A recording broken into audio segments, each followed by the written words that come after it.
Welcome back to TGIF. All right, y'all. We need you all to hit that like button in the chat. We've got quite a few people in the chat, but the likes are really low. So do you not like us? Let's go. Let's go, soulmates. Hit that button. All right, y'all. The Real Housewives of Potomac Housewives, Monique Samuels is denying claims that she and her husband, Chris Samuels, are getting a divorce. Monique said, it's no secret that Chris and I have been struggling in some areas of our marriage. And anybody who watched Love and Marriage DC last year, y'all saw the arguments. Y'all saw everything that was going on. Monique also said that instead of taking the divorce route, they decided to go to counseling individually to work on their personal issues and focus on themselves. Q, what are your thoughts on this? Do you think it's just damage control? And do you think I do. And full disclosure, I like Monique a lot. Monique's phone number's in my phone. Monique is somebody that I talk to occasionally, a couple times a year.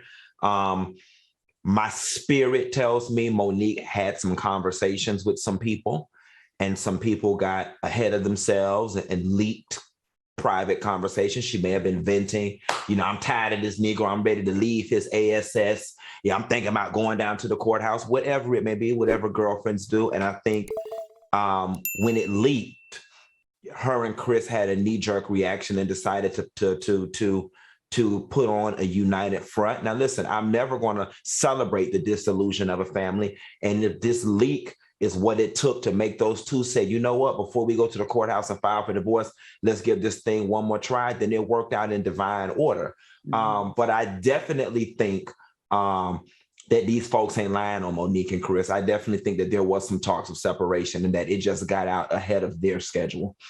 Yeah, I think so too. Al, what do you think? I'm gonna disagree. This source that broke this story was People Magazine. And people don't get it wrong too often because they're afraid of being sued. Now, this is the thing. I love Monique and Chris and those beautiful kids. Some kids are beautiful, but Monique is smart and that girl is crafty. Let me tell you something. I feel like that this is something that her and her team plotted, and not plotted in the sense that it wasn't real. Plotted in the sense that it makes for a great storyline.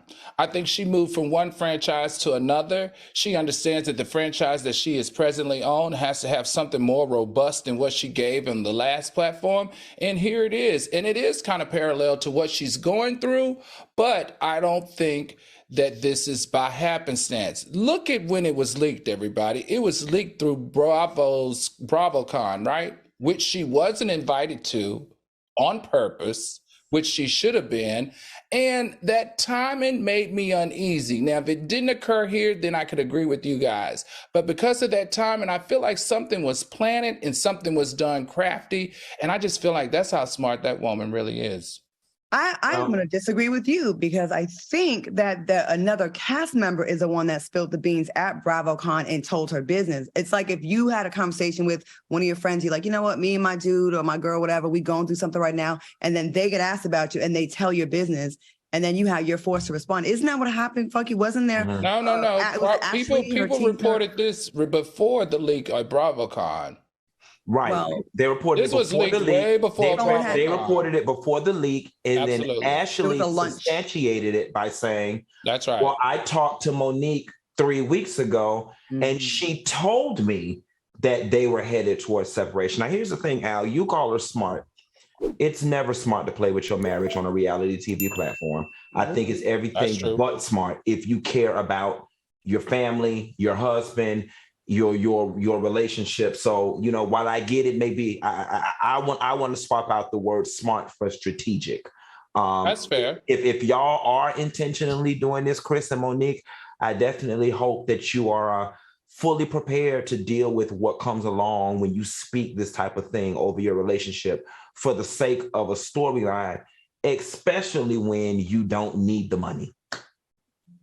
Right. Yeah, I think sometimes people think things are storylines when they're not too. Being that I've been in that position a little bit, I've had a little bit of experience with it. Everything wasn't so calculated for me. I mean, I'm not saying that everyone's like that, but sometimes people run their mouth about your life and it gets out there and then you got to get ahead of it. And everyone thinks every single thing. Some things are though, but some things are not. And I don't know. I just think if you followed Real House of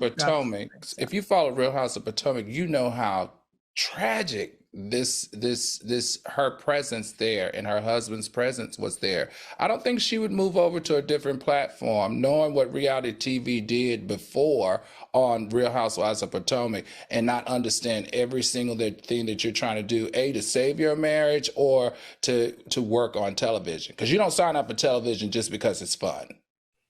You want to know one thing I hate? Oh, go ahead, Claudia.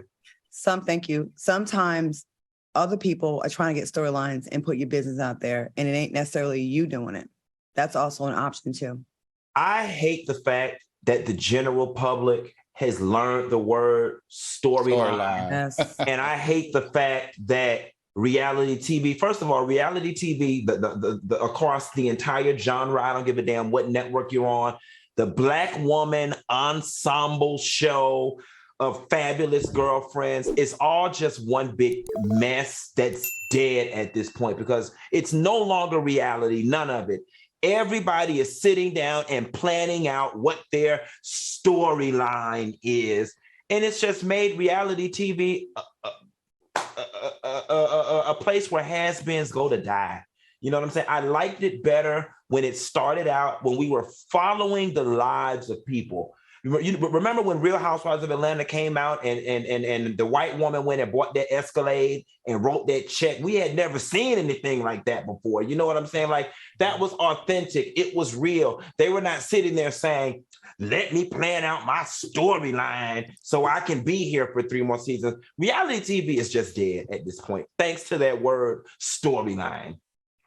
And coming from both sides, coming from the participants and the producers, you know, like having you get nervous before the next season, like I got to get something cooking so I can be invited back and get a peach or a diamond or whatever, an apple or whatever the hell they all get.